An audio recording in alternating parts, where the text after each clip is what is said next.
नमस्कार दोस्तों, कैसे हैं आप लोग। उम्मीद करता हूँ खुश होंगे, मज़े में होंगे। स्वागत है आपका मेरे चैनल स्टोरी टेलर सीपी पे। मैं हूँ आपका दोस्त, आपका यार, स्टोरी टेलर सीपी, आपका सूत्रधार। दोस्तों, ऐसे इंटरेस्टिंग कंटेंट्स को पाने के लिए करें मेरे वीडियोस को लाइक और चैनल को सब्सक्राइब, क्योंकि मैं ऐसे कंटेंट लाता रहता हूँ। तो चलिए दोस्तों, इसी नोट पर आज की वीडियो शुरू करते हैं। आज की वीडियो में मैं आपको सुनाने वाला हूँ लाश की हत्या नॉवल का पार्ट 5। इसके बाकी के 4 पार्ट्स आप ऑलरेडी सुन चुके होंगे, और अगर आपने नहीं सुने तो उनके लिंक्स आपको ऊपर आई बटन से मिल जाएंगे। तो चलिए दोस्तों, ज़्यादा देरी ना करते हुए शुरू करते हैं लाश की हत्या नॉवल का पार्ट 5। ब्यूक तेजी से लिटन रोड की ओर दौड़ रही थी। सुधीर खामोशी से कार ड्राइव कर रहा था। उनकी बगल में गुमसुम सा राजेश बैठा था। बेचारे सुरेश का अब क्या अंजाम होगा, अचानक राजेश ने पूछा। सुधीर ने इस ढंग से राजेश की ओर देखा मानो उसने कोई बेवकूफाना बात कह दी थी। तुम नहीं समझ सकते, वो बोला। मैं आपके मुंह से सुनना चाहता हूँ। अगर कोई चमत्कार नहीं हो गया तो उसे फांसी पर लटकना पड़ेगा। यह कोल्ड ब्लडेड मर्डर था। उसने अच्छी तरह सोच विचार कर बाकायदा योजनाबद्ध तरीके से हत्या की है। ये तो सरासर अंधेरगर्दी होगी। क्यों? इसलिए कि क्या किसी आदमी को अपने वैवाहिक जीवन की रक्षा करने का हक नहीं है? क्या उसे अपनी बीवी को गुमराह होने देना चाहिए? इन हालात में वक्ती तौर पर आपे से बाहर होकर क्या किसी दूसरे आदमी ने ऐसा कुछ कर नहीं गुजरना था? और फिर यह भी तो किसी से छुपा नहीं है कि देवराज मेहता कितना खुदगर्ज और कितना गिरा हुआ आदमी था। हर कोई उससे नफरत करता था। ये सब तो ठीक है, लेकिन क्या तुम नहीं जानते कि भारत के किसी भी आदमी को कानून को अपने हाथ में लेने का कोई हक नहीं है? सुधीर बोला। दूसरे, अगर सुरेश दुग्गल एकाएक बेहद आवेश में आकर फौरन देवराज मेहता को शूट कर डालता तो हो सकता था कि जज उसके प्रति थोड़ी रहमदिली से काम लेता। जब वो 8:30 बजे देवराज मेहता से मिलने आया था, उसी वक्त अगर उसकी जेब में रिवॉल्वर रही होती और वो उसे शूट कर देता तो शायद मामला इतना गंभीर नहीं बनता। लेकिन खुद उसी के बयान से जाहिर है कि देवराज मेहता से पहली बार मिलने आने के बाद उसने उसकी हत्या करने का निश्चय कर लिया। उसे मार डालने की धमकी दी, फिर घर गया, रिवॉल्वर लेकर वापस लौटा और उसे शूट कर दिया। इस पूरे झंझट में करीब पौना घंटा लग गया। क्या तुम इसे क्षणिक आवेश की संज्ञा दे सकते हो? लेकिन वो शराब के नशे में धुत था। सही फैसला लेना तो दरकिनार रहा। वो ठीक ढंग से सोचने की हालत में भी नहीं था। क्या इस बात को मद्देनजर नहीं रखा जाएगा? मैं नहीं जानता कि अदालत में जज पर इस बात की क्या प्रतिक्रिया होगी, लेकिन अगर उसे नशे में इस कदर धुत मान भी लिया कि वो कुछ सोचने समझने की हालत में नहीं था, तो फिर ये कैसे मुमकिन हो गया कि देवराज मेहता की कोठी से अपने फ्लैट तक और फिर वापस देवराज मेहता के यहाँ पहुँचने के लिए आंधी तूफान की तरफ रफ्तार से स्कूटर दौड़ाने के बावजूद उससे कोई मामूली सा भी एक्सीडेंट नहीं हुआ? नहीं राजेश, मैं नहीं समझता कि तुम्हारी इस दलील में कोई दम है। राजेश कुछ नहीं बोला। अलबत्ता एक बात का मुझे अफसोस जरूर है, सुधीर कहता गया। तुम्हारे दोस्त द्वारा तुम्हें बाद में बताई गई बातों को मैंने सीरियसली नहीं लिया। राजेश चुप बैठा रहा। वे लिटन रोड पहुंचे। सुधीर ने ब्यूक ठीक उस इमारत के सामने रोकी जिसमें सुरेश दुग्गल का फ्लैट था। कार से उतरकर दोनों इमारत में दाखिल हो गए। मेरी समझ में नहीं आता, प्रतिमा को ये खबर कैसे दूंगा? राजेश ने परेशान स्वर में कहा। वो सुरेश से बेइंतहा मोहब्बत करती है। सुधीर ने कोई जवाब नहीं दिया। वे सुरेश दुग्गल के फ्लैट के सामने पहुंचे। दरवाज़ा बंद पाकर सुधीर ने डोरबेल बटन पुश किया। थोड़ी देर इंतजार करने के बाद भी भीतर से दरवाज़ा खुलने का कोई आसार नजर नहीं आया। सुधीर ने पुनः घंटी बजा दी। इस बार भी फ्लैट के भीतर हलचल का आभास न पाकर दोनों ने प्रश्नात्मक दृष्टि से एक दूसरे की ओर देखा। असमंजस में पड़े राजेश ने बेल पुश पर अंगूठा रखा और करीब 30 सेकंड तक दबाता रहा, लेकिन दरवाज़ा फिर भी नहीं खुला। उसने नीचे झुककर की होल से आंख सटा दी। भीतर रोशनी है। प्रतिमा कहाँ चली गई? राजेश बड़बड़ाया। उसे तो यहीं होना चाहिए था। सुधीर ने पल भर कुछ सोचा, फिर जेब से चाबियों का एक गुच्छा निकाल लिया। एक एक करके चाबियां दरवाजे की होल में ट्राई करने लगा। ये आप क्या कर रहे हैं? राजेश ने व्याकुलतापूर्वक पूछा। तुम्हें नजर नहीं आ रहा? सुधीर बोला और की होल में फिट बैठ गई एक चाबी को घुमाने की कोशिश की, लेकिन ये सरासर राजेश के बाकी सब कंठ में ही फंसकर रह गए। सुधीर चाबी घुमाकर दरवाज़ा खोल चुका था। फ्लैट में रोशनी थी, लेकिन किसी की उपस्थिति का आभास नहीं होता था। सुधीर ने वहीं खड़ा रहकर ऊंची आवाज़ में हाँक लगाई, मिसेस दुग्गल। जवाब में सन्नाटा छाया रहा। पल भर हिचकिचाने के बाद सुधीर ड्राइंग रूम के जैसे शानदार कमरे में दाखिल हो गया। राजेश ने भी उसका अनुकरण किया। दाईं ओर बना दरवाज़ा डाइनिंग रूम में खुलता था। उसी के सामने किचन थी। बगल में एक छोटा सा गैलरी नुमा रास्ता बाथरूम और लैट्रिन तक जाता था। डाइनिंग रूम में खुलने वाले दरवाजे के ठीक सामने एक और बंद दरवाज़ा था। सुधीर ने लपक कर उसी को खोला। वो कमरा बेडरूम था। वहाँ भी लाइट ऑन थी। फोम के गद्दे वाले बेड के अलावा ड्रेसिंग टेबल, कपबोर्ड, 2 बक्से, 3 सूटकेस, ब्रीफकेस वगैरह वहां मौजूद थे। दीवार में भी लकड़ी की एक अलमारी बनी हुई थी। सुधीर ने एक ही निगाह में कमरे का अवलोकन किया, फिर उसकी खोजपूर्ण आंखें डबल बेड पर ठहर गई। उस पर एक सूटकेस खुला पड़ा था जिसमें साड़ियाँ, ब्लाउज, कार्डिगन वगैरह रखे थे। निकट ही सौंदर्य प्रसाधन की कुछ चीजें तथा स्त्रियों द्वारा पहने जाने वाले अन्य कपड़े बिखरे पड़े थे। एक ग्रे कलर का मर्दाना ओवरकोट भी लापरवाही से फेंका गया पड़ा नजर आ रहा था। सुधीर पीछे हटा, दाईं और गैलरी से जाकर बाथरूम का दरवाजा खोला। लाइट ऑन करते ही उसे चौंक जाना पड़ा। दीवार पर लगी सफेद टाइलों पर जगह जगह लाल रंग की बूंदें थी। एक सफेद गीला तौलिया जिसमें जगह जगह गहरे लाल दाग मौजूद थे नलके की टोंटी पर लटक रहा था। शक की कोई गुंजाइश नहीं थी, वे बूंदे और दाग खून के ही थे। इस नज़ारे ने दोनों को चकरा दिया। ये सब क्या चक्कर है राजेश? सुधीर बोला। तुम्हारे विचार से यहाँ क्या हुआ हो सकता है? पता नहीं, राजेश परेशान सुर में बोला। मैं तो खुद भी हैरान हूँ। मुझे फ़ोन करते समय प्रतिमा ने कहा था कि सुरेश रिवॉल्वर लेकर देवराज मेहता को शूट करने गया था। सुधीर विचारपूर्वक बोला। सुरेश ने भी इस बात की पुष्टि की थी कि जब वो रिवॉल्वर लेने आया तो प्रतिमा घर में ही थी और उसे रोकने की कोशिश भी की थी। यही बताया था सुरेश ने। हाँ, राजेश ने सहमति दी। फिर वो प्रतिमा को धकेलकर बाहर निकला और आंधी तूफान की रफ्तार से स्कूटर दौड़ाता हुआ देवराज मेहता के यहाँ जा पहुंचा। तनिक रुक कर पूछा, आपके विचार से क्या ऐसा है कि मियाँ बीवी में हाथापाई हुई थी और सुरेश ने पहले ही उसे ठिकाने लगा दिया था? सुधीर ने जवाब नहीं दिया। गहन सोच विचार में उलझा वो बेडरूम में वापस आ गया। यहाँ की हालत बता रही है। वो पलटकर राजेश से बोला।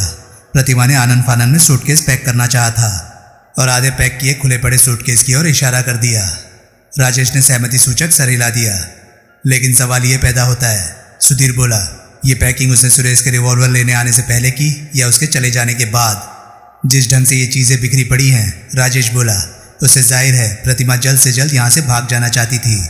इसका मतलब है सुरेश के आने और रिवॉल्वर लेके यहाँ से चले जाने के बाद। सुधीर बोला, क्या ये भी हो सकता है कि मुझसे बातें करने के बाद वो इतना डर गई हो या बौखला गई हो या फिर किसी और वजह से उसने यहाँ से भागने में ही अपनी भलाई समझी होगी और अपनी तैयारी में लग गई। फिर इसी बीच देवराज मेहता से मिलने के बाद ऊपर से सुरेश आ पहुंचा। प्रतिमा को तैयारी करती देखकर उसका शक विश्वास में बदल गया और प्रतिमा के इस एक्शन ने उसकी क्रोधित अवस्था में जलती आग में घी की आहुति का काम कर दिया। अचानक रुका, फिर चौंकता हुआ सा बोला, गलत, बिल्कुल गलत, ऐसा नहीं हो सकता। क्योंकि प्रतिमा ने मुझे तब फ़ोन किया था जब सुरेश घर आने के बाद रिवॉल्वर लेकर जा चुका था। जाहिर सी बात है कि प्रतिमा ने सुरेश के रिवॉल्वर लेकर चले जाने के बाद ही पैकिंग शुरू की होगी। तब हो सकता है सुरेश अनपेक्षित रूप से दोबारा वापस लौट आया हो और लेकिन सुरेश को इतना वक्त ही कहाँ मिला होगा? राजेश ने प्रतिवाद किया। यहाँ से स्कूटर द्वारा देवराज मेहता के घर पहुँचने में कम से कम 20 मिनट ज़रूर लगेंगे। सुरेश ने चाहे जितना तेज स्कूटर दौड़ाया हो, फिर भी 15-16 मिनट से कम में उसने ये रास्ता हरगिज़ भी तय नहीं किया होगा। अब ज़रा तथ्यों पर गौर कीजिए। सुरेश 8:30 बजे देवराज मेहता के पास पहुँचता है। 5-7 मिनट उससे बातें करता है। स्टडी से उतरकर नीचे आता है। स्कूटर दौड़ाता हुआ 15 मिनट में यहाँ पहुँचता है। ओवरकोट उतारकर फेंकता है। रिवॉल्वर जेब में डालता है। प्रतिमा को अपना इरादा बताता है। उसका जवाब सुनता है। फिर उसे धकेलकर बाहर खड़े अपने स्कूटर के पास जाता है और 15 मिनट बाद वापस देवराज मेहता के निवास पर लौटता है। धक्का मुक्की करने के बाद ऊपर उसकी स्टडी में जाता है और उसे शूट कर देता है। उस वक्त 9:15 बजे का वक्त होता है। इस तरह आने जाने और बाकी सारे कामों में लगे वक्त का हिसाब जोड़ने पर उसे 2-4 मिनट का वक्त भी मुश्किल से ही मिला हो सकता था। हाँ, बशर्ते कि समय का ये विवरण सही हो। सुधीर सहमत होता हुआ बोला। और फिलहाल इस संबंध में हमारी जानकारी सिर्फ सुरेश के बयान तक ही सीमित है। नहीं, हम खुद भी तो गवाह हैं, राजेश ने पुनः प्रतिवाद किया। प्रतिमा ने आपको 9 बजे तक फ़ोन किया था जब सुरेश यहाँ से जा चुका था और जब हम देवराज मेहता के यहाँ पहुँचे उससे मुश्किल से 1 ही मिनट पहले सुरेश भी वहाँ पहुँचा था और उस वक्त अंदाजन 9:15 बज रहे थे। सुधीर को मानना पड़ा कि राजेश का हिसाब बिल्कुल सही था। सुरेश को 2-4 मिनट से ज़्यादा का वक्त मिल ही नहीं सकता था। ये भी हो सकता है, उसने संभावना व्यक्त की, जिस औरत ने मुझे फ़ोन किया था वो प्रतिमा दुग्गल ना होकर कोई और हो। फ़ोन पर उसकी आवाज़ मैंने पहली बार सुनी थी, इसलिए मैं इस बात का दावा नहीं कर सकता कि वो आवाज़ उसी की थी। दूसरी कोई औरत बीच में कहाँ से आ टपकी, ये मैं कैसे बता सकता हूँ कि दुग्गल दंपति इस बखेड़े में और कितनी औरतें शामिल थी? सुधीर ने तल्खी से कहा। यह बाथरूम की दीवारों पर खून के दाग मौजूद है और प्रतिमा गायब है, वो भी ऐन उस मौके पर जबकि उसका पति उसकी खातिर हत्या कर रहा होता है। मुझे तो ये सारा सिलसिला एक बड़ा भारी प्रश्न चिन्ह नजर आता है। उसने अपनी रिस्ट वॉच पर दृष्टिपात किया। 12 बजने वाले हैं। विजय कुमार को फ़ोन करता हूँ, वह इस झमेले से निपटेगा।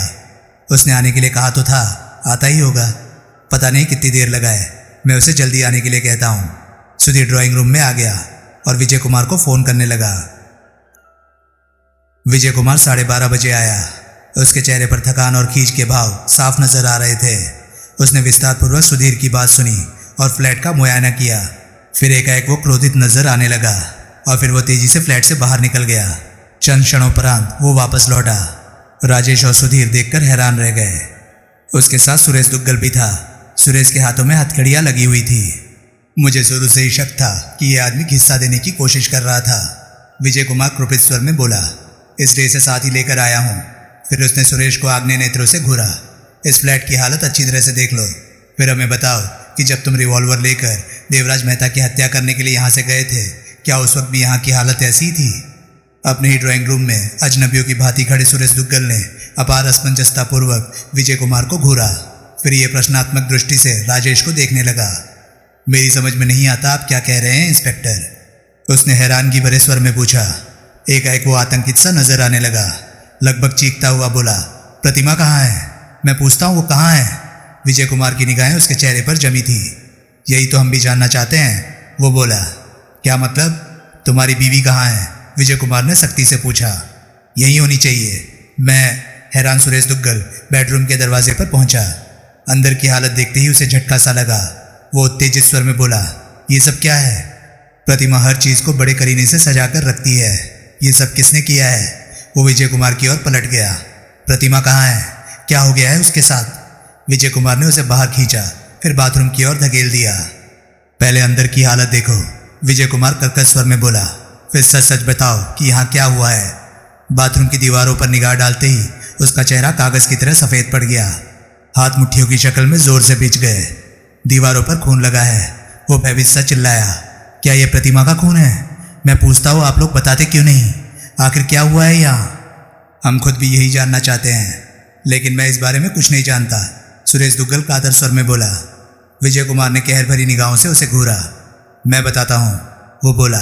पहले तुमने अपनी बीवी का खून किया, फिर उसके प्रेमी की हत्या करने दौड़ गए। उसने दहाड़ते हुए पूछा, तुम्हारी बीवी की लाश कहाँ है? लाश का क्या किया तुमने? सुरेश दुग्गल मानो आसमान से गिरा। वो हक्का बक्का सा इंस्पेक्टर को घूरता रहा। ये झूठ है, वो एकाएक जोर से चिल्लाया। फिर लड़खड़ाता हुआ सा चलकर ड्राइंग रूम में आया और एक सोफा चेयर में धम से गिर गया। विजय कुमार उसके सामने तनकर खड़ा हो गया। तो फिर सच्चाई क्या है? मैं प्रतिमा से बेइंतहा मोहब्बत करता हूँ, सुरेश दुग्गल अपने सूखे होठों पर जुबान फिराता हुआ बोला। इसलिए मैंने कमीने देवराज की हत्या की है। मुझे अच्छी तरह याद है कि मैं प्रतिमा को बेडरूम में छोड़कर गया था। उसने मुझे रोकने की कोशिश की थी और मैंने उसे पलंग पर धकेल दिया था, लेकिन उसे किसी किस्म की चोट जरा सी भी नहीं पहुंची थी। हथकड़ियों में जकड़े अपने हाथों को वो अपने घुटनों पर मुक्कों की तरह बजाता हुआ बोला, आप लोग समझते क्यों नहीं?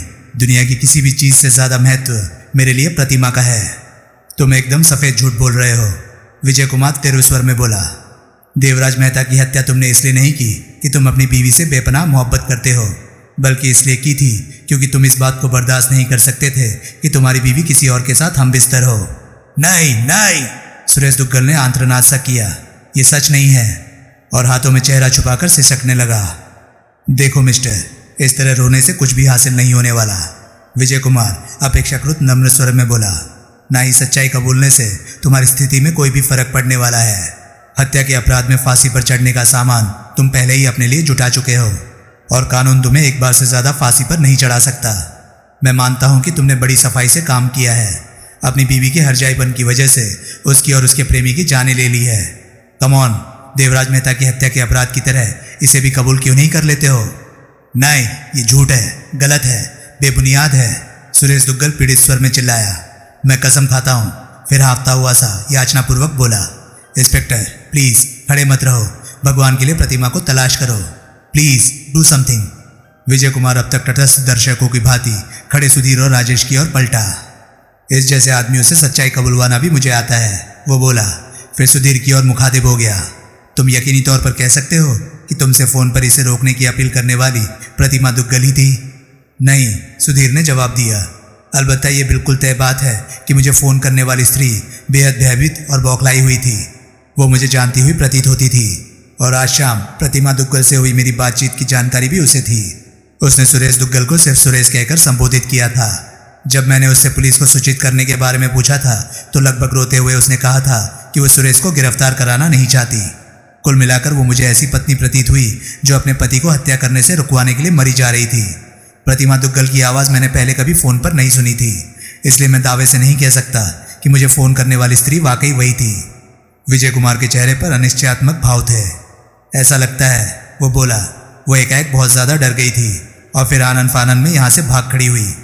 अगर ऐसा ही हुआ है, राजेश ने टोका, तो फिर बाथरूम में खून की छींटों की क्या वजह हो सकती है? विजय कुमार ने उसे घूरा। तुम्हारे पास इस बात का क्या सबूत है कि वो खून प्रतिमा दुग्गल के ही जिस्म से निकला है? और किसके जिस्म से निकला हो सकता है? या तुम कहना चाहते हो कि उसके अलावा यहाँ कोई और भी मौजूद था? मैं कुछ नहीं कहना चाहता, विजय कुमार भड़क कर बोला। तुम दोनों अब यहाँ से चले जाओ तो ज़्यादा बेहतर होगा। मैं फिंगरप्रिंट्स वालों को बुलाकर इस फ्लैट के चप्पे चप्पे की छानबीन कराऊंगा।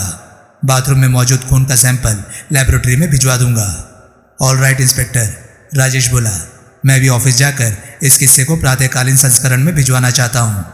सुधीर और राजेश फ्लैट से बाहर आ गए। दोनों ब्यूक में सवार हो गए। सुधीर एडवेंचरर के ऑफिस की ओर कार ड्राइव करने लगा। किस नतीजे पर पहुंचे राजेश? सुधीर ने पूछा। देवराज मेहता की हत्या तो सीधा ओपन एंड शट केस है, राजेश बोला। लेकिन प्रतिमा के गायब हो जाने वाली बात समझ में नहीं आ रही है। तनिक रुककर कहा, क्या ऐसा नहीं हो सकता कि आपको फ़ोन करने के बाद वो खुद भी सुरेश को रोकने के लिए उसके पीछे दौड़ गई हो, बाथरूम में अपने खून के छींटे फेंक कर? मैं इस खून वाली बात को खास अहमियत नहीं दे रहा हूँ। क्यों? इसलिए कि इसकी कई मामूली वजह हो सकती है। सुरेश द्वारा धक्का दिए जाने पर उसका सर पलंग के साथ जोर से टकरा गया हो, या उसे नक्सीर आ गई हो, या फिर कुछ और करते वक्त उसका हाथ कट गया हो, वगैरह।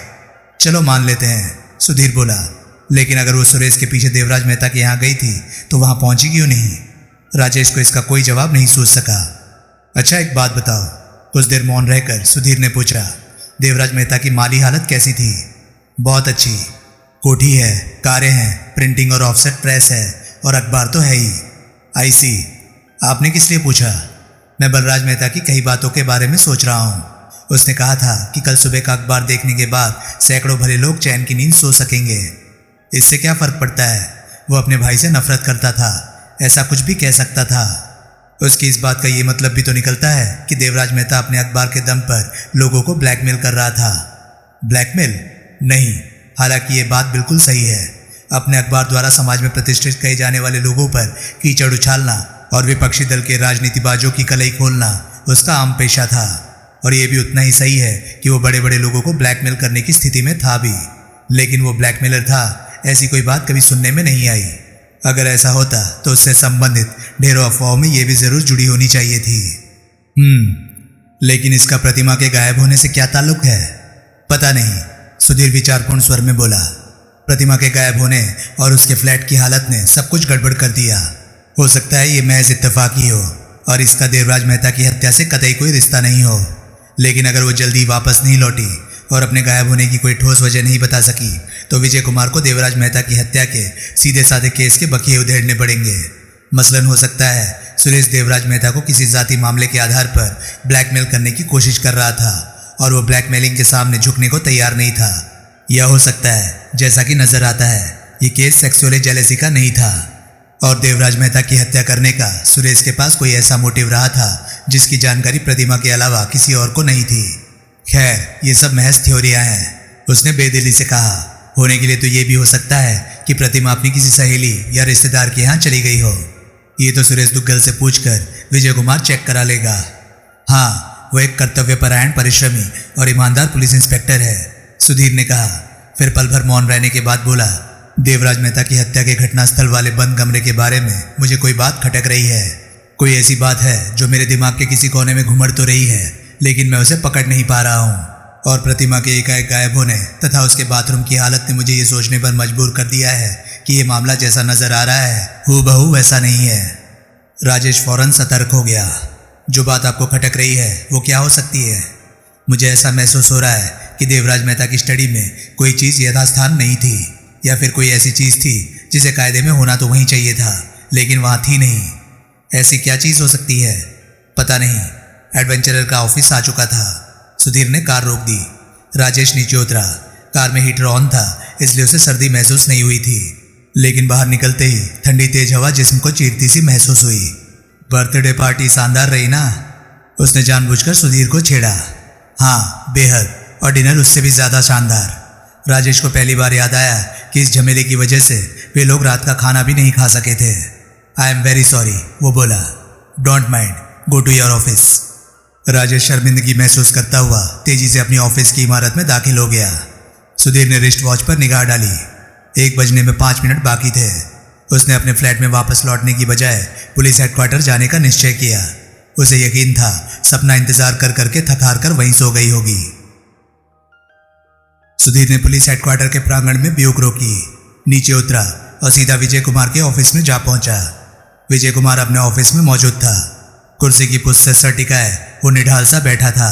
उसकी आंखें बंद थी, चेहरे पर थकान और सोच विचार के गहन भाव स्पष्ट परिलक्षित हो रहे थे। सुधीर को उम्मीद थी वो उसे देखते ही भड़क जाएगा, लेकिन ऐसा कुछ नहीं हुआ। विजय कुमार ने आहट पाकर आंखें खोली, सुधीर की ओर देखा। आओ, वो थके से अंदाज में बोला। सुधीर डेस्क के सम्मुख पड़ी कुर्सियों में से एक पर बैठ गया। तुम अभी तक घर नहीं गए? विजय कुमार ने उबासी लेते हुए पूछा। तुम भी तो नहीं गए, सुधीर ने कहा। मैं तो ड्यूटी पर हूँ। विजय कुमार के चेहरे पर फीकी सी मुस्कुराहट उभरी। और आज तुमने ऐसे झमेले में फंसा दिया है, लगता है सारी रात काली होगी। तनिक रुक कर पूछा, तुम्हारा अखबारची तो अपनी तनख्वाह हलाल करने ऑफिस में पहुंच चुका होगा। हाँ, मुझे तुम दोनों से हमदर्दी है। 24 घंटे ड्यूटी पर रहते हो। मस्का मत लगाओ, जो कुछ जानने आए हो मैं वैसे भी बता दूंगा। सुनो, सुरेश दुग्गल के फ्लैट से मतलब की कोई बात हासिल नहीं हो सकी। बस इतना ही कहा जा सकता है कि प्रतिमा दुग्गल बेहद जल्दबाजी में कहीं जाना चाहती थी। उसने भारी हड़बड़ाहट में सूटकेस पैक करना शुरू किया, लेकिन फिर किसी वजह से बीच में ही अपना इरादा बदल दिया। किसी ने उसे इमारत से निकलते नहीं देखा। सुरेश दुग्गल को भी शाम रिवॉल्वर लेते आते वक्त या देवराज मेहता को शूट करने जाते वक्त किसी ने नहीं देखा। हो सकता है प्रतिमा दुग्गल अपनी सहेली रिश्तेदार वगैरह के पास चली गई है। सुरेश दुग्गल का कहना है कि प्रतिमा की कोई सहेली या रिश्तेदार इस शहर में नहीं है। विजय कुमार बोला, ये आदमी या तो कोई मजा हुआ अभिनेता है या फिर अपनी बीवी से वाकई बेइंतहा मोहब्बत करता है। वो बेवकूफ़ सिर्फ अपनी बीवी के लिए फिक्रमंद है, अपने अंजाम की रत्ती भर भी उसे फिक्र नहीं है। लाश की जांच की डॉक्टरी रिपोर्ट क्या कहती है? विजय कुमार ने अपने डेस्क पर रखे कागजात टटोले और डॉक्टरी रिपोर्ट उठा ली। कुछ खास नहीं, वो रिपोर्ट हिलाता हुआ बोला, सिवाय इसके कि देवराज मेहता की मृत्यु दिल में गोली लगने से हुई थी। वो गोली लगते ही मर गया था। 38 बोर की वो गोली उसकी पीठ से गुजरकर कुर्सी में जा धंसी थी। बैलिस्टिक एक्सपर्ट का कहना है कि वो गोली सुरेश दुग्गल के रिवॉल्वर से ही चलाई गई थी। मेरा मतलब है उसी रिवॉल्वर से जो तुमने सुरेश दुग्गल से लिया था और जिसे बाद में मुझे सौंप दिया था। डॉक्टर के मुताबिक मृत्यु करीब 8:15 से 9:15 के बीच में हुई थी। घटनास्थल पर फिंगरप्रिंट्स भी तो मिले होंगे। ऐसा कोई नहीं जिसे असाधारण कहा जा सके। विजय कुमार ने गहरी सांस ली। प्रतिमा दुग्गल के गायब होने से पहले तक सारा केस एकदम सीधा और साफ फर्स्ट डिग्री मर्डर का था, लेकिन अब उसके गायब होने से पेचीदगी पैदा हो गई। एकाएक सुधीर ने कुछ कहने के लिए मुंह खोला, फिर बंद कर लिया। तुम कुछ कहने जा रहे थे, विजय कुमार ने टोका। हाँ, सुधीर बोला, उन सब लोगों के बयान मैं एक बार फिर देखना चाहता हूँ, लेकिन सारे बयान तुम्हारी मौजूदगी में ही तो लिए गए थे। फिर भी मैं देखना चाहता हूँ। विजय कुमार ने संदेहपूर्वक उसे घूरा। तुम यही कहते कहते रुक गए थे? हाँ, विजय कुमार के चेहरे पर अविश्वास के भाव थे। उसने डेस्क पर रखे टाइप किए कागजों की ओर संकेत कर दिया। सब इसी में है। किसका बयान चाहिए? जयंतनाथ यानी दिल्ली वाले वकील का। ऊपर से दूसरा है। सुधीर आगे झुका। एक साथ नत्थी किए 3 कागज उठा लिए। पहले दोनों पेज सरसरी निगाह से देखे और तीसरे को गौर से पढ़ने लगा। विजय कुमार असमंजसतापूर्वक उसे घूरने लगा। हालांकि वो सुधीर की सूझबूझ का कायल था, लेकिन वो समझ नहीं सका कि सुधीर इस बयान से कौन सी बात हासिल करना चाहता था।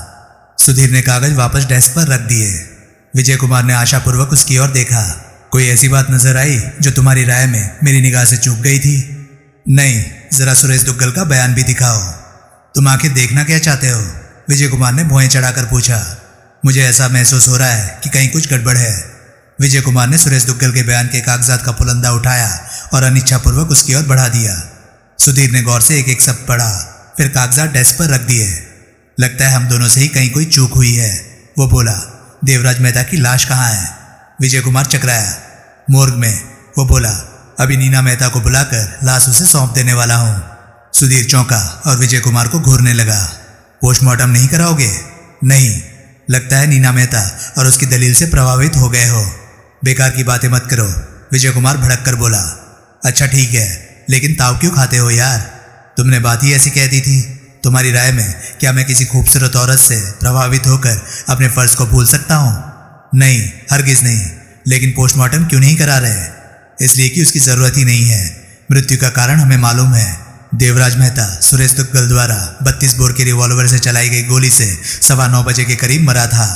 डॉक्टरी रिपोर्ट ने भी इसी बात की पुष्टि की है। तुम तो इस कांड के खास गवाह हो। क्या तुम्हारी राय में ऐसा नहीं हुआ है? आई सी, सुधीर बोला। नीना मेहता से ना सही, उसकी दलील से तुम जरूर प्रभावित हुए हो। फिर वही बेकार की बात। मैं नाराज मत हो यार, मैं खुद भी मानता हूं कि उसकी दलील दमदार थी। फिर भी मैं कहूंगा कि तुम्हें लाश का पोस्टमार्टम कराना ही चाहिए। ये नहीं हो सकता। इस बार विजय कुमार के स्वर में विवशता थी। क्यों? इसलिए कि पहली बात तो ऐसी कोई वजह मेरे सामने नहीं है। सारा केस आईने की तरह साफ है। दूसरे डीआईजी भी पोस्टमार्टम न कराने से सहमत है। सुधीर चौंका। डीआईजी? वो बीच में कैसे टपक पड़ा? नीना मेहता ने उसे अप्रोच किया होगा। डीआईजी ने फोन पर मुझसे इस केस का पूरा ब्यौरा पूछने के बाद कहा कि पोस्टमार्टम कराने की कोई जरूरत नहीं है। तुमने डीआईजी को प्रतिमा दुग्गल के गुम होने और उसके बाथरूम में खून के छींटों के बारे में बताया था? हाँ, डीआईजी का कहना है कि उसके गुम होने का ताल्लुक देवराज मेहता की हत्या से भले ही हो, लेकिन पोस्टमार्टम कराने या ना कराने से नहीं हो सकता। विजय, मेरी समझ में नहीं आता कि नीना मेहता को डीआईजी को अप्रोच करने की क्यों जरूरत आ पड़ी, जबकि तुम पहले ही उसकी पोस्टमार्टम ना कराने वाली बात पर सहमति प्रकट कर चुके थे। मुमकिन है उसे शक रहा हो कि बाद में मैं अपना इरादा बदल ना दूं। विजय कुमार के लहजे में तल्खी थी। इन पैसे वालों का मिजाज समझना आसान नहीं है। देवराज मेहता जीवित था। पति पत्नी के बीच में गहरी अनबन रही। नीना मेहता को रत्ती भर भी लगाव उससे नहीं रहा, लेकिन उसके मरने के बाद वो नहीं चाहती कि लाश की दुर्गति की जाए। जिंदे आदमी की जरा फिक्र नहीं की, पर लाश के लिए फिक्रमंद है, क्योंकि पोस्टमार्टम ना होने देकर वो अपने सर्कल में अपनी पहुंच, अपनी प्रतिष्ठा और अपनी दौलत की धाक जमाना चाहती है। इसका मतलब तुम फैसला कर चुके हो, पोस्टमार्टम नहीं कराओगे? हाँ, क्योंकि मेरे सामने ऐसा कराने की कोई ठोस तो क्या हल्की सी भी वजह नहीं है। विजय कुमार के स्वर में विवशता थी। और डीआईजी का आदेश मेरी लाचारी है। डीआईजी के मौखिक आदेश को तुम अपने फर्ज से ज्यादा अहमियत दे रहे हो। क्यों?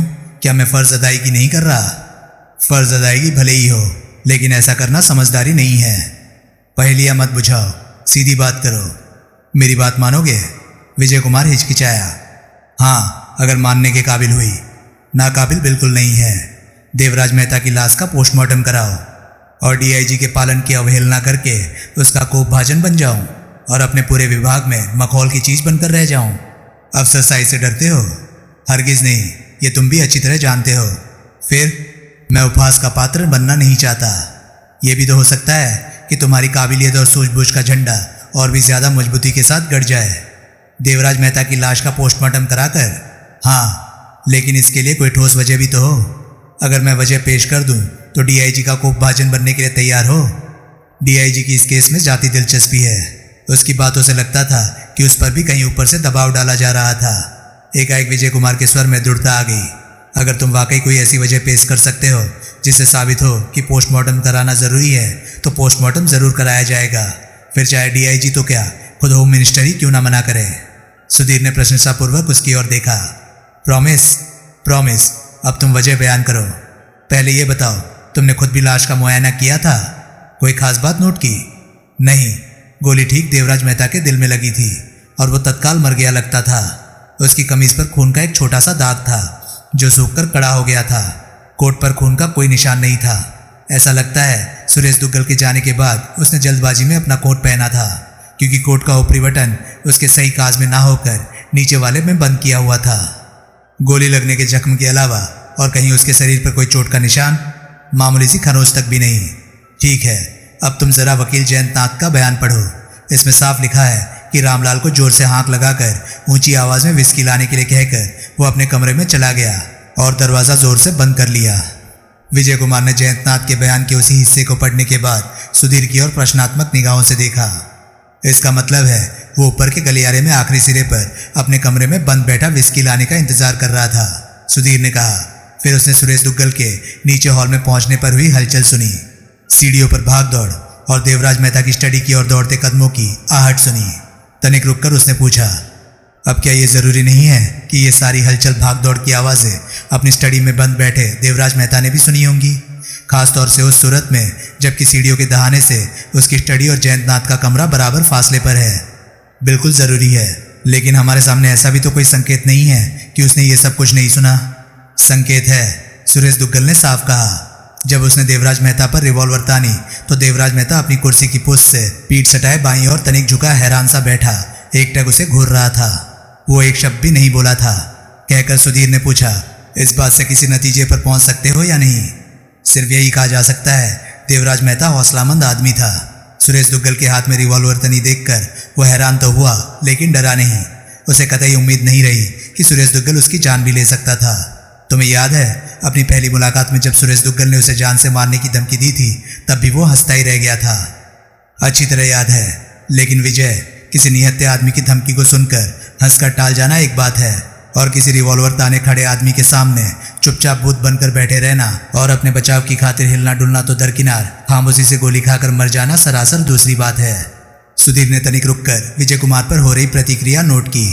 उसके चेहरे पर असमंजसतापूर्ण लेकिन दिलचस्पी के भाव पाकर बोला, इस स्थिति को सुरेश दुग्गल के बयान के संदर्भ में सोचने की कोशिश करो। वो कोई आधा पौना घंटा पहले ही रिवॉल्वर लाकर उसे शूट करने की धमकी देकर बगीचे की तरफ पिछले दरवाजे से निकला था। मैं मानता हूं कि देवराज मेहता खाली पीली धमकियों से डरने वाला नहीं था, लेकिन आधा पौना घंटा बाद जब वो नीचे हॉल में हुई हलचल सुनता है, वही जो जयंतनाथ ने भी सुनी थी, यानी सुरेश दुग्गल का चिल्लाना, ट्रे का जोर से गिरना, सीढ़ियों से होकर अपनी स्टडी तक तेज कदमों की आहटें वगैरह, उस सूरत में क्या उससे यही अपेक्षित था कि वो अपनी कुर्सी पर बैठा रहे, खड़ा होने तक की कोशिश ना करे और चुपचाप बैठा रहकर सुरेश दुग्गल के रिवॉल्वर की गोली अपने दिल में उतरवा ले? नहीं, उसे कम से कम उठकर इस अचानक हंगामे की वजह जानने की कोशिश तो करनी ही चाहिए थी, लेकिन वो कुर्सी से हिला तक नहीं। क्यों? विजय कुमार के चेहरे पर गहन सोच विचार के चिन्ह थे। तुम्हारा मतलब है वो इस काबिल ही नहीं था कि उठ सके? उसने चकित स्वर में पूछा। यानी या तो वो किसी किस्म के तगड़े नशे में था या फिर उस वक्त तक मर चुका था। तुम्हें याद है देवराज मेहता के डेस्क पर एक खाली गिलास रखा था जिसके पैंदे में किसी रंगीन तरल पदार्थ के चंद कतरे भी मौजूद थे, जिसे तुमने सूंघा भी था, और बकौल सुरेश दुग्गल उसकी पहली मुलाकात के वक्त जो आधे से ज्यादा विस्की से भरा हुआ था। तुमने उसका केमिकल एनालिसिस भी नहीं कराया। मुमकिन है उसी में ऐसा कुछ मिला हुआ हो जिसे पीने की वजह से देवराज मेहता हिलने डुलने के काबिल भी ना रह गया था। अगर वाकई उसमें ऐसी कोई चीज नहीं थी तो क्या पोस्टमार्टम द्वारा उसका पता नहीं लग जाएगा? विजय कुमार ने बेचैनी से पहलू बदला। वो गहरी दिमागी कश्मकश में फंसा नजर आता था। इसके अलावा और भी कोई वजह बता सकते हो? अंत में उसने पूछा। बता तो सकता हूँ, लेकिन मुझे डर है कि तुम भड़क जाओगे। मेरे भड़कने की फिक्र मत करो, विजय कुमार तीव्र स्वर में बोला। वजह बताओ। इंस्पेक्टर यादव के घटनास्थल पर पहुंचने से पहले मैंने भी देवराज मेहता की लाश को छुआ था, सुधीर ने कहा और अपराधी की तरह विजय कुमार की ओर देखा। विजय कुमार ने आग्नेय नेत्रों से उसे घूरा। तुम कहना क्या चाहते हो? हालांकि उस वक्त मैंने ध्यान नहीं दिया। असलियत यह है कि इंस्पेक्टर यादव के एकाएक हाथ धमकने ने मुझे ध्यान देने का मौका ही नहीं मिलने दिया। कुछ कहोगे भी? विजय कुमार बेसब्री से बोला। या भूमिका ही बांधते रहोगे? देवराज मेहता की लाश में उतनी गर्मी नहीं थी जितनी कि 1 मिनट पहले मरे आदमी की लाश में होनी चाहिए, यानी वो ठंडी होनी शुरू हो चुकी थी। हाँ, इसका मतलब है देवराज मेहता की मृत्यु सुरेश दुग्गल के रिवॉल्वर से लगी गोली द्वारा नहीं हुई, वो पहले ही मर चुका था। ये मैं नहीं कह सकता। अलबत्ता ये दोनों वजह लाश के पोस्टमार्टम के लिए निहायत ठोस और माकूल जरूर है। क्या तुम ऐसा नहीं समझते? विजय कुमार कुछ कहने ही वाला था कि डेस्क पर रखे फोन की घंटी बजने लगी। उसने हाथ बढ़ाकर रिसीवर उठा लिया। ऑपरेटर ने सूचना दी कि कोई मिसेज मेहता बातें करना चाहती है। ठीक है, विजय कुमार बोला, बातें कराओ। ऑपरेटर ने संबंध स्थापित कर दिया। इंस्पेक्टर विजय कुमार स्पीकिंग, विजय कुमार बोला। इंस्पेक्टर, नीना मेहता का स्वर सुनाई दिया। मैं नीना मेहता बोल रही हूँ, मकतूल देवराज मेहता की पत्नी। आपने मुझे फ़ोन नहीं किया। I am sorry Mrs Mehta, लेकिन लाश अभी आपको नहीं लौटाई जा सकती। क्यों? उसका पोस्टमार्टम किया जाएगा। लेकिन आप तो इस बात पर सहमत थे कि पोस्टमार्टम नहीं किया जाएगा। जी हाँ था, लेकिन अब कुछ ऐसी बातें सामने आई हैं कि ऐसा करना ज़रूरी हो गया है। मैं जान सकती हूँ? सॉरी, मैं आपको बता नहीं सकूँगा। लाइन पर गहरी सांस छोड़ने का स्वर उभरा। क्या आपको इस बात पर शक है? नीना मेहता ने पूछा। देवराज मेहता की मृत्यु सुरेश दुग्गल के रिवॉल्वर से चली गोली से नहीं हुई। अगेन सॉरी मैडम, मैं आपको इस बारे में कुछ नहीं बता सकता। Thank you inspector. संबंध विच्छेद हो गया। विजय कुमार ने रिसीवर यथास्थान रख दिया। वंडरफुल, सुधीर प्रशंसापूर्वक बोला। वेल डन दोस्त। अगर पोस्टमार्टम की रिपोर्ट में कुछ नहीं निकला, विजय कुमार आशंकित स्वर में बोला, तो ये औरत जान को बवाल खड़ा कर देगी। वो सब बात की बातें हैं, ये भी तो हो सकता है कि पोस्टमार्टम की रिपोर्ट सबके चक्के छुड़ा दे। सुधीर बोला, तुम पोस्टमार्टम का इंतजाम कराओ और हो सके तो एक प्याली कॉफ़ी पिलाकर मुझे विदा करो, बाहर बड़ी सर्दी है। विजय कुमार ने आर्डरली को बुलाकर कॉफ़ी का इंतजाम करने के लिए कह दिया। फिर उसने रिसीवर उठाया, ऑपरेटर द्वारा मार्ग से संबंधित स्थापित कराया और पोस्टमार्टम संबंधी हिदायतें दे दी। तो दोस्तों, ये थी लाश की हत्या नॉवल का 5वां पार्ट। ये पार्ट आपको कैसा लगा प्लीज़ कमेंट सेक्शन में अपनी राय मुझे ज़रूर बताएं। और हाँ, अगर आपको मेरे वीडियोस पसंद आ रहे हैं तो प्लीज़ उन्हें लाइक कीजिए और चैनल को सब्सक्राइब कीजिए, क्योंकि मैं ऐसे कंटेंट लाता रहता हूँ। तो चलिए दोस्तों, मैं मिलता हूँ अब आपसे अगली वीडियो में। तब तक के लिए नमस्कार, गुड बाय। सेफ रहिए, खुश रहिए, मज़े करिए।